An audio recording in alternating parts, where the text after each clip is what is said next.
Access matters. Access matters. Access matters. Access matters. Access matters. A podcast of Ira with Jenine Stanley. Season 2, Episode 4, Opening the Big Book of Event Accessibility. I'm Jenine Stanley, Ira's Director of Customer Success and Engagement. When you think of an event, that might be anything from a concert to a festival to a conference. Have you ever had to plan a conference? Have you been in charge of that duty by your company or as a volunteer and thought, how am I going to meet the accessibility needs of everyone? Have you ever been to a conference where you felt like you just didn't belong there? Have you ever not gone to a conference because you were sure they couldn't meet your accessibility needs? Stay tuned. We're going to talk about that and much more with CVent's Stephen Cutchins. I'm the Senior Manager for Accessibility. I started here about 2.5 years ago. Initially, I was Senior Product Manager for Accessibility, where my role was to make our products accessible to people with disabilities. And it's, well, by things like this, it's kind of morphed a little bit into speaking at conferences, getting our own internal practices accessible. I've done some work with HR, which is amazing, trying to bring on employees with disabilities, up those numbers. I've done that in the past, getting in procurement to make sure we're purchasing accessible software so those employees that we hire can actually use use the internal products, log their timesheets, those kind of things. And trying to do as much work as possible with planners, both our internal and just the industry, because this is needed. I mean, as you know, people with disabilities, unless it's a specific accessibility related or digital accessibility or assistive technology conference, we tend not to go to conferences. Yeah, and exactly. I want to change that. Yeah, exactly. Or we have a lot of trepidation and stress when going to conferences, I think, just because of not being sure. And we're definitely going to talk about that a little bit. First of all, as we always do on Access Matters, I'm going to ask you, what does the word access mean to you? So for me, I love the word comparable. Maybe since I'm in the digital space, but we can't have an equal experience, for example, somebody who's blind. And I have 20 plus years of digital accessibility, sitting next to somebody who's blind, having them test our software, my software products. I have great firsthand knowledge of how somebody who's blind uses the web, for example, but I'm not blind. I've seen a website. I've seen the websites I test. So my mind's eye is kind of warped, right? So, but I do know that the experience can't be identical. So we can't have equal access, but I want comparable access. I want it where I don't need help or I don't need these crazy accommodations, and I'm talking a little bit about digital, but it really goes events in general. I just want things to work for me. I want to be able to live my life the way I have to live it, regardless of any physical disabilities or physical limitations I have. I think that's the biggest thing for access. I always go back to the word comparable. And when our software engineers bring up issues, I'm like, well, is it a comparable experience? I like to say that because I really want it to be close enough, and still they can get through that, work through on the web, workflow on the web page or whatever their task is, going to a conference, signing up. They can do that, period. That is the first that I have heard that comparison. And actually, I really like that because much as we kind of cringe a little, but we want to be equal. Well, the experience is not. And using a screen reader, using, eye tracking or something like that, it is different, but comparable, absolutely. Really my favorite word. I love saying, and I love people go, is this a comparable experience? And sometimes I report to a VP in the UX, the user experience practice. And I like designers and UX folks, and they kind of get it. They want everyone to have a great experience. It's their job, what they like to do. And I'll say, is this comparable? It can't be perfect. It's not going to be the same. Like you mentioned, if I'm blind, my experience is not going to be the same. But it should be, I just keep saying the word comparable, but it should be comparable. I should be able to do my work get through, whatever the task is I'm doing, registering for your conference, going in person and printing out my badge, whatever it is, I should be able to do that without having to say, okay, where's the help? Who's the person who's going to help me? And I lose my independence, and we don't want that. Who is Stephen Cutchins, and how did you get into this line of work? So I'll start with the line of work. I got lucky. I fell into it. I was on LinkedIn, and something popped up. I knew a planner. This is I mentioned 3 years ago almost now.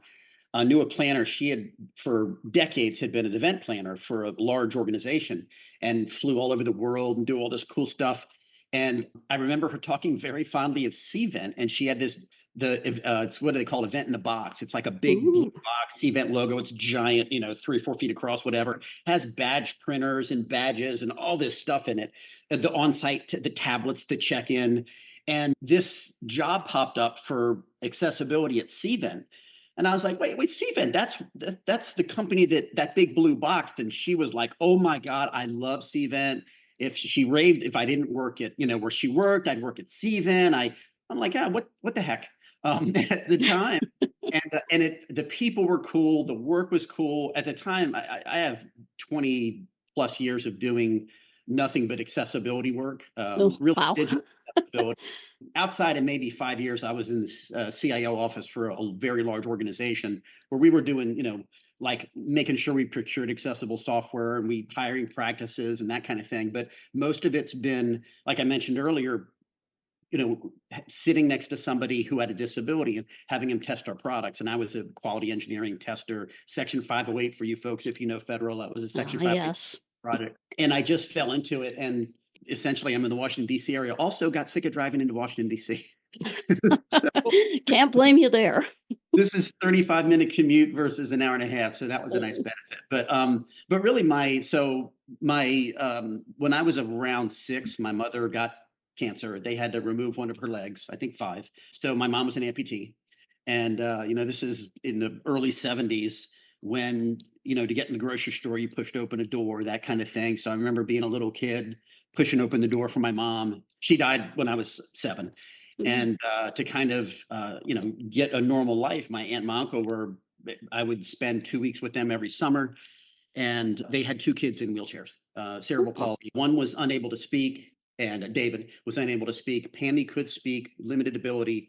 So I grew up with 2 cousins right around my age, when I'm 7 years old, pushing my cousins in wheelchairs, trying to communicate with them, seeing my aunt and uncle have to feed them and teach them how to use spoons and try to get David to speak with a speak and spell. And, they didn't have this software back then. And every year, which was, it was cool as a kid, but every year we went to Disney because Disney was the only place that was accessible in the, mid-late 70s, period. Nothing else. It really, I don't know, it set my career. I have a neurological disorder also called Tourette's syndrome, but it's just kind of me. It doesn't really impact my ability to get work done or, use the web, speak at conferences, other than people might notice my tics and twitches, but I don't care about that. And I think having that familial experience, I know that your family sounds a lot like my family. We had kids with different disabilities in the giant diaspora of of the Griffith family, and it was really great. We all just sort of accepted each other and pitched in, and it really led to a bunch of really empathetic adults, which is something that you need, I think, out there in the workplace. Absolutely. And like with my cousins, we'd be at Disney and we were young kids, 7, 8, 9 years old, 10 years old. They're both in wheelchairs, and you can, as a young kid, you can kind of see, hey, they look different than me, So kids would stare and not be sure what to do. And it was kind of nice when they'd say something to the, mom or dad, like, can I talk to them? And, yeah, absolutely. Now David can't answer, and Pammy, I might have to help you, understand what she's saying because her speech wasn't very clear. But those kids that did that, I would like to think that impacted their lives. What I don't want is, oh my God, what a weird looking kid. They don't ever want to talk. They're not going to have empathy as an adult. They're just not going to. Yeah. So Exactly. I'm sure it was a long, long time ago, but I know that impacted my career. I know it did, 100%. Mhm. Well, speaking of your career, I had read about and looked at some YouTube videos that you were in, and there's this thing called the Big Book of Accessibility. Can you tell us a little bit about that book? Yeah, the Big Book of Event Accessibility. So this was something we have an accessibility guild at CVent. It's basically it's folks from all throughout the SDL, the software development lifecycle. Some user researchers, some content people, some quality assurance, some accessibility folks like me, other people on my team, and the software engineers. And we have a Slack channel for accessibility, and a lot of times people would post kind of just questions from clients and planners, and they weren't always software related. It was, I don't know how to be accommodating, how to be inclusive. I'm lost. I don't know what to do. Mhm. What kind of questions can I ask? How can I get around HIPAA laws? Can I ask somebody like, are you blind? Are you in a Mhm. wheelchair? I don't know what to do. So we started putting this together ourselves. Thankfully, well, we're horrible writers. We're not, that's not our forte. So marketing got budget and hired a third party to create this big book of event accessibility. The first version was kind of it's not complete. I think it's about a third of the way done. The second one I think is very, very soon. I'll say, I don't know, within a month or something, a couple of weeks, it'll be out. But it really is, we're hoping you're a plan. It's really written for event planners, but you're an event planner. You want to make an inclusive event. This is the document that will get you on the way. It covers things that it's not CVent salesy, software salesy.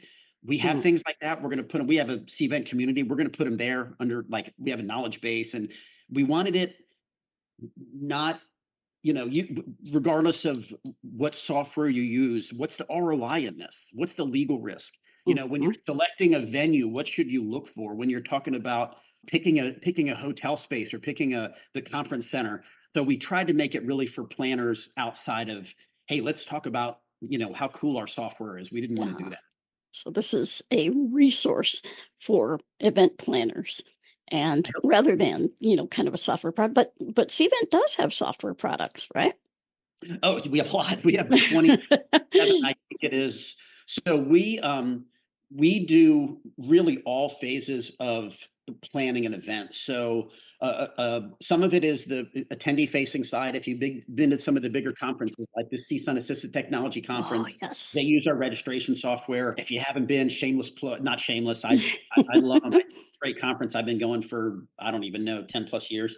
But as an attendee, you register through our software. You can, if you go to an event, sometimes they have a thing called well, it doesn't matter the product name, but I'm going to Mhm. pick a hotel room. You would go through us. I'm going to pick my classes, go through us. There's a mobile app that's ours. For the business side, the planners, they can submit bids to hotels. They can pick which one they want. They can do 3D virtual tours of some of the event spaces. It's pretty amazing. And then on the hospitality side, let's say, a planner decides I'm going to use a Hilton in Miami. This is the one I want to use. They accept the bid, and then Hilton Miami goes and works on what's called the hospitality side. So we kind of cover the hospitality side, the event planner, and the attendee side through a large number of products, web and mobile also. And I'm just thinking how helpful those 3D views are whenever they have them publicly for our visual interpreters. It's very true. I don't want to talk too much about the products, but if you think about Mhm. somebody, I'm going to do an event in Morocco.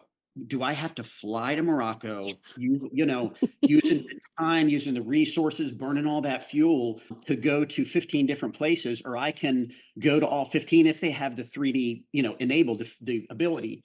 I can in 3D view them, and let's say pick my top three. And planners still have to travel; they still have to go taste the food, but look at the hotel rooms, make sure the rooms are safe and they're accommodating and all that. But it's really cool technology. when we're talking about an event, and actually, I kind of want to ask you, so visual interpreting and audio description's been around for quite a while, but visual interpreting is a pretty new concept. Have you heard about this in event planning? Has it been sneaking into accessibility, or is it something that a lot of people are just kind of raising their eyebrows and saying, what in the world? Why would you need that? Now, you're talking specifically like Ira? Yes. Yep. So I go to these conferences, but it was at CSUN, I'm sure. It might have Oh, been yeah. MMA thing, but I've been to a bunch of them. But I think it was Mhm. CSUN. I'm sure it was 8, 9, 10 years ago, where they did a free Ira demo, and it Yep. just made sense. And I was at another conference. I don't remember what it was where they did it also, but to go back to planners. So planners, and I mentioned like HIPAA laws, and planners are nervous, and they want to be inclusive. They want to, Mhm. I said this before, but they want to throw a good party, Yeah. and they want everybody to like have a good time. And I don't care what it is. It could be a furniture manufacturers, association. It could be whatever. They want everybody to be jazzed about furniture manufacturing. Yeah. You know, and Mhm. if somebody either can't go or goes and has a bad time or goes and has an inaccessible time, they don't like that. And I think it's kind of paralysis. It's fear of not knowing what to do. And I think like when you go to sign in, do you have Braille signage? Do you have all the programs in Braille? Do how do I accommodate somebody if they're unable to, well, if they're unable to see or hear or touch or stand or whatever it is. And I Mhm. think I think would take away so much fear from planners that they would never think about things like Braille signage. And suddenly they have somebody who comes there and needs it and they don't offer it. What do they do? Well, they could turn on Ira. Mhm. I think it's a great solution. It's definitely a new concept for the community as well, because so many of us for years, and I am now totally blind, but so many of us for years have used our skills sometimes to excess to navigate spaces and figure out little workarounds and things like that. And now being able to call somebody either as a volunteer or as an IRA paid visual interpreter, being able to take advantage of that service with the technology, it's really, really uh, kind of raising the bar and leveling things out. I agree. Now, looking at events. So here's a big question: how much of an event should just feature accessibility, and how much should somebody really need to ask for or say make their needs known? Yeah, so I think from a software perspective, period, it has to be accessible. I mean, Mhm. there's and we're not perfect. We're still working towards it. We do our internal testing. Especially for the attendee facing products, we get audited by a third party company. They write our VPATs, they write our defects, we log them, as they write them. So really, there's no excuse. I think it's just good coding. Mhm. If you're shipping out an inaccessible software product, it's just it has to be a bug, period. It's not like it's some cool feature. So outside of that, I, I hate to be realistic, but I have to be. I think part of it is budget. Yeah. So the free things, having captions, especially if it's through a mobile app where it's not, because I know, like, for example, the conference has, a 50-foot wide giant screen, Oh, yeah. and somebody's presenting and they don't want to run captions on it. At least have them running through a mobile app a little bit better with a little more cost. So it's going to impact your budget. Have dedicated monitors on the side. Now, if you have asked the right questions during registration and know that somebody's coming to your event who has said, "Hey, I need a sign language interpreter," you do it. You get it. So a big thing I always like to say is ask and act. Planners aren't asking, so they don't know how to act. So if they Uh, ask those questions of, what type of accommodations you need, do you need sign language interpreter? Do you need captions? Will you be accompanied by a personal care assistant? Do you use a mobility device? When they ask those questions, they know how to act. And the more they do it, and some of these events are, some companies might do an event every quarter, and they're going to learn pretty quickly what they have to do, and then they won't have to. It'll just be part of it. but yeah, I hate to mention budget. I'd love to say everything has to be accessible, always have interpreters, always have braille sign in offered. But realistically, planners they probably don't have the budget for it. But things like software and training your registration desk on disability etiquette and making sure they have text to speech software installed on their phones, that should just be a no brainer. They should always do that. Agreed. And I think we have to talk about budget. It is a reality for a lot of organizations, and even for some of the larger ones that you wouldn't expect, budget can be a reality. And so, I think there's probably a little bit of, okay, we need to know what you need first, and then we're going to build things in, because I'm sure, and you've probably experienced this, one person's disability is one person's disability in some cases, and what they use may not be what everybody uses. And so keeping that in mind too can just make your head spin, I would imagine, as an event organizer. And then they get paralyzed. They get that Yeah. fear. Yep. I don't know what to do, so I'm not going to do anything, and hopefully it goes away. And And exactly. it does go away, but it's literally the attendees either who are there go away, or the potential attendees just evaporate, and they're never going to go to your conference. And I don't remember the exact, dollar figures or numbers. I think the number was 33 million people in the U.S. But have a disability that's significant enough that impacts their ability to go to a conference. And if I told, let's say it's 8%. If I told a planner out there that you can increase your numbers in revenue by 8%, and some of this, let's make up a number, 2-3%, it can't be much more cost. They would do it. They just don't know.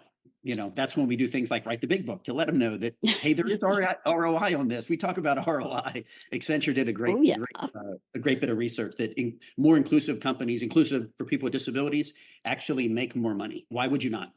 And we will include the link to that Accenture report in the show notes, because that's a pretty important report to read for folks if you're wanting some, backup on when you tell people, look, there's money to be made out there from folks who want to be involved professionally or just personally in conferences. So how about having to disclose your disability? You mentioned HIPAA before, and there are some people, especially who have maybe what we euphemistically call hidden disabilities, who may have some aspects of their disability that aren't readily apparent. Like, I have an autoimmune condition, and first you're going to see that I'm blind, but you're not going to see that most of the chairs in facilities are horribly uncomfortable for me because I have autoimmune arthritis. And so I can't sit for 3 hours, during a presentation. Am I going to tell you that? Do I want my coworkers or other professionals to know that about me?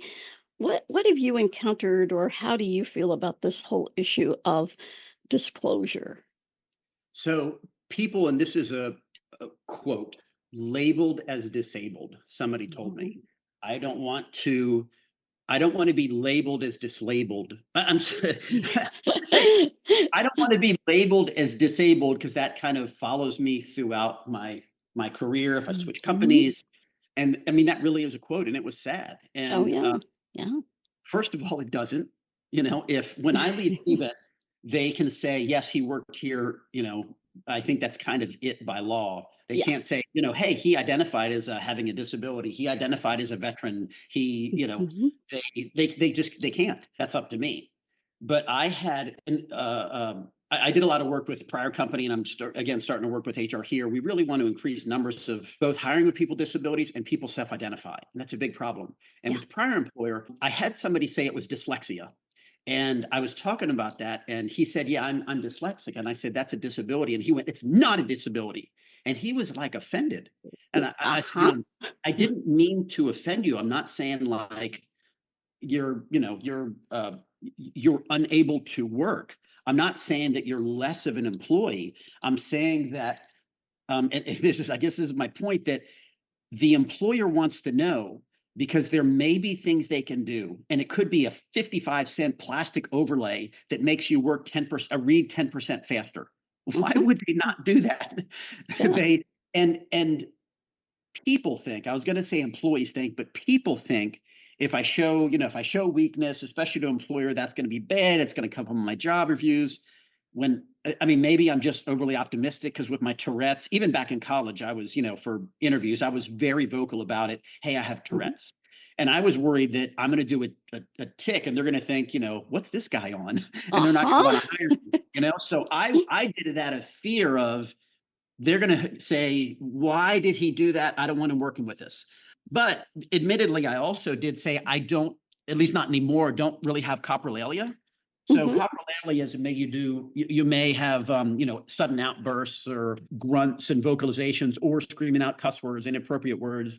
And I did have that, when I was in my teens. That's gone away. But maybe it's just me that I've always done that. But I try to let employees know that employers want us to be as successful as possible. So don't hide things that there may be a relatively easy solution or easy, way to augment your work and make you work, say, 10% faster. Why would they not want to do that? And almost always it's like I mentioned the plastic sheet for dyslexia. Yeah.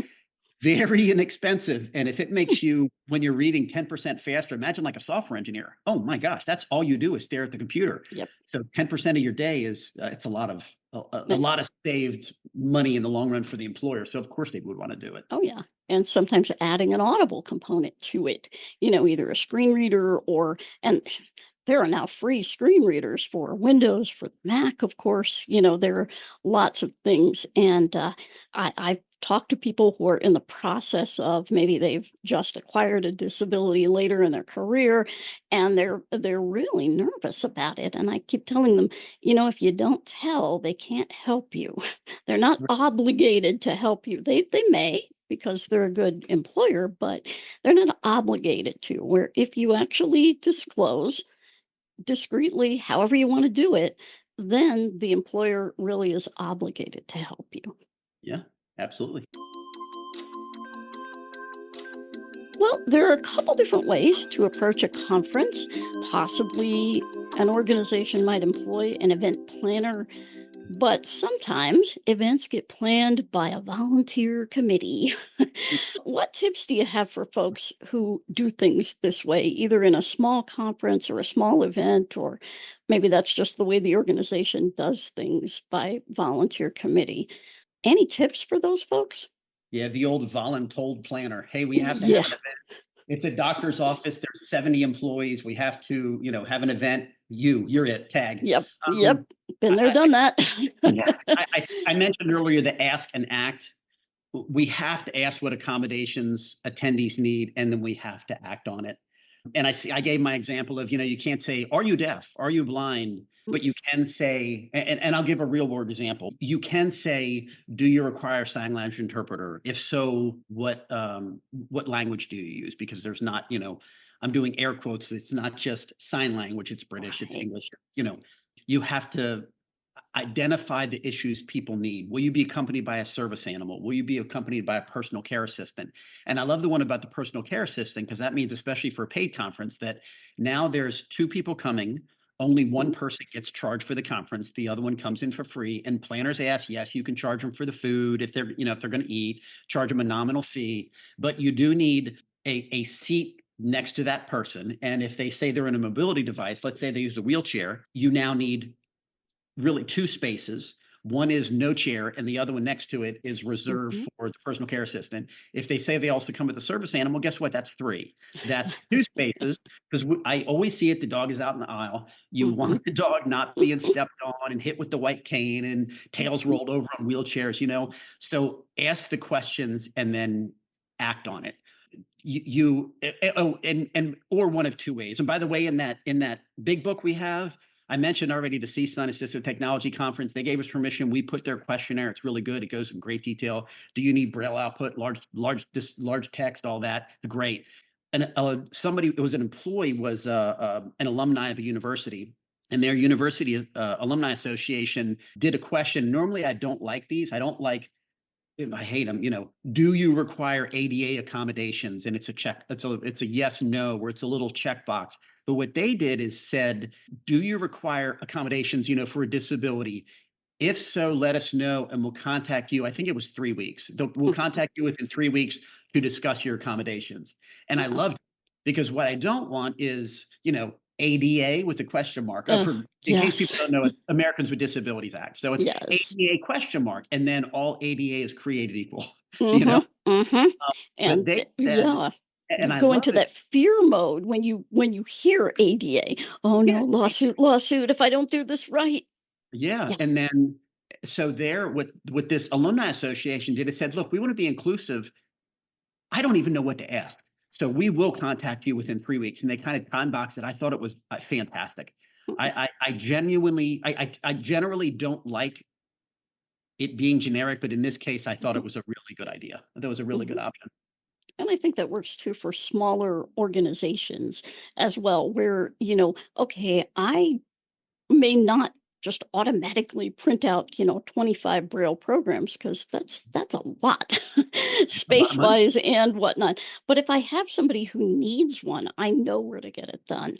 If they tell me, or I talk to them and, okay, well, would you prefer your program in braille? Oh, I can get that for you. That's fine, not a problem. What other just general advice would you give to people attending conferences or attending events, because not all events are conferences? What advice would you give those of us with disabilities who are going out there and attending these conferences and looking at event accessibility? So I think for starters, we have to start going. I think people with disabilities are so nervous about going to conferences, unless it's CSUN, CSUN is California State University, their big assistive technology Yeah. conference, or American Association of People with Disabilities or National Federation of Blind. People with disabilities don't go to conferences unless it's one of those because they know Yep. they'll be accommodated. Yep. And if what was the one I made up, the National Furniture Manufacturers Yes. um, if guess what, you're deaf or you're use a mobility device, you're in a wheelchair or you're blind and you manufacture furniture, contact them and say, look, I want to go to your conference. What can we do to make that happen so I'm comfortable? And it may be where you can't go. It may be where I don't feel comfortable going because I might be accommodated to get there, but once I get there, they haven't prepped any of their speakers, and I'm going to Yep. sit in a conference and have no idea what's going on. That may be the case, but Mhm. over time, I really hope things get better, things get more accommodating, and it's easier. I don't even want to talk about this. It's easier to get on a plane if you're in a wheelchair. Oh, goodness, yes. You are not literally dragging yourself down the aisle, Hmm. but we're going to hit a point where it's, hey, this is a cool conference. Oh, cool. I'm going to go. Just Yeah. period. And I think about some huge event like Dreamforce. I mean, that is just an entity in and of itself. But I'm sure there are plenty of Salesforce professionals that don't go because they say it's way I don't expect. But yet they do a reasonably good job of accommodating people from what I've heard. So, you know, we have to show up. I totally agree with that. Show up and let them know you're not going away. Yeah, and really is and they in the long run, I'm positive they will thank us. They will because we have money. We want Yeah. to spend it. I want to spend it at your conference and learn how to make better furniture. Yes. After No, I you accommodate really me, mhm. I thank you with more attendance and more revenue and grow your Yeah. conference. That's what planners want. I really like one example that I heard you put out in one of the videos, and it was about somebody who was sitting in the back of the room for a very Oh yeah. clear reason, you know, and as an accommodation, making seating available with a back, along the sides of the room, maybe using a divider or something like that to make seating available for people who wanted something behind them. They didn't want their back exposed. Can you tell us a little bit about that story? Yeah, so this is, and this one kind of hit home with me also. I'm a veteran, and I have Mhm. friends who are veterans, and including some with PTSD, Oh, yeah. including Mhm. up to and including like full disability, retired for Mhm. Oh, for yeah. PTSD. And so I was at a conference I was speaking, and I was sitting all the way in the back, reading my lines and prepping and everything. Had my laptop open, and this guy sits down next to me and says, "Do you mind if I sit here?" And there was 10 tables deep, and there were, I don't know, 6 or 7 of the front ones had people, but the last 2 or 3 were empty.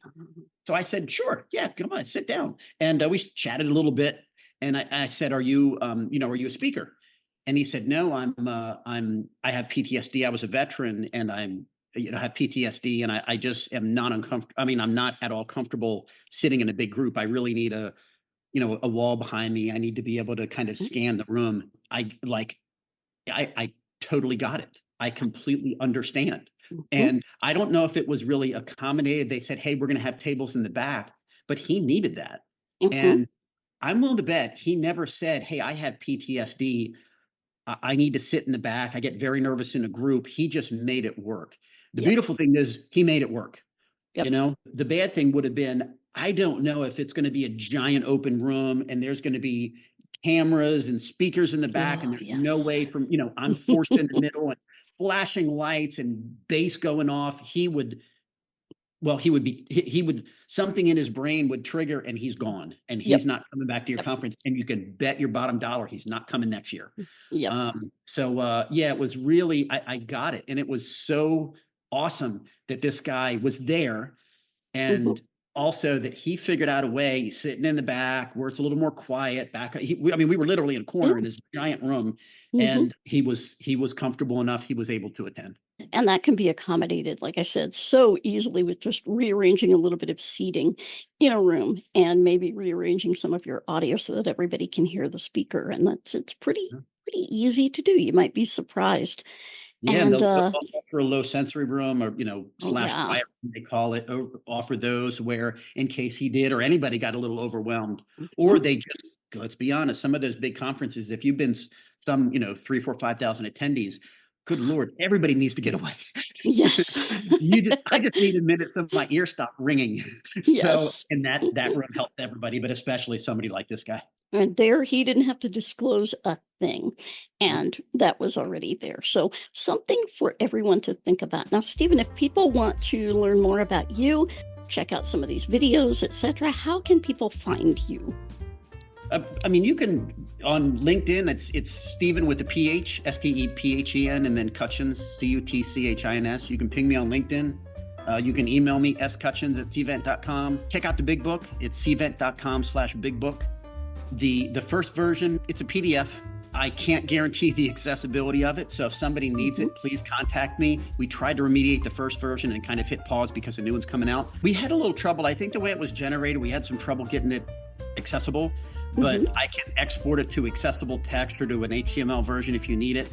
If the PDF isn't accessible, let me know. It's free, cvent.com/big book. Check it out. Right. I hope you like it. And it is a living document. We will add user stories, both good and bad, conference success stories. Like I mentioned, that CSUN checklist, they let us put their checklist in it so other planners can check it out.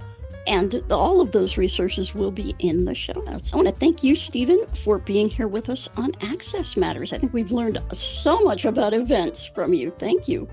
Oh, it's my pleasure. Thank you. Happy to do it. For more information about CVent's Big Book of Event Accessibility, visit https://cvent.com/bigbook. You can contact Stephen via email at scutchins@cvent.com. or find him, Stephen Cutchins, on LinkedIn. Questions or comments about the show? Email us at accessmatters@ira.io. Learn more about visual interpreting at www.ira.io.